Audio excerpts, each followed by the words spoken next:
Surat collector અને જિલ્લા ચૂંટણી અધિકારી સૌરભ પારગીએ એસઆઈઆરની કામગીરીને લઈ મહત્વપૂર્ણ નિવેદન આપ્યું। તેમણે બાકી રહેલા મતદાતાઓને તાત્કાલિક ફોર્મ ભરી પરત કરવાની અપીલ કરી, અન્યથા તેમના મતદાર તરીકેના ફોર્મ રદ થઈ શકે છે।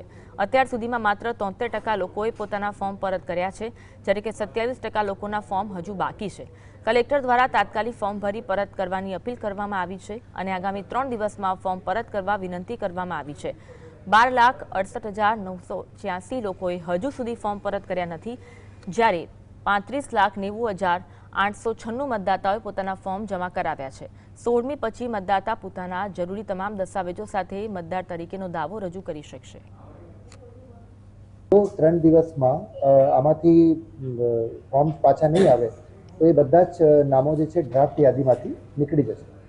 જો કે હું અહીંયા એ પણ મેન્શન કરવા માગું છું કે જો ડ્રાફ્ટ યાદીમાંથી નામ નીકળી પણ જાય તો પણ કોઈએ પેનિક થવાની કોઈ જરૂર નથી। એના પછી જ્યારથી ડ્રાફ્ટ રોલ પબ્લિશ થશે 16 તારીખથી આપણે જે બધા જ લોકો 6 નંબરના ફોર્મ ભરી શકશે અને ફરીથી પોતાનું જે નામ છે એ યાદીમાં ચડાવી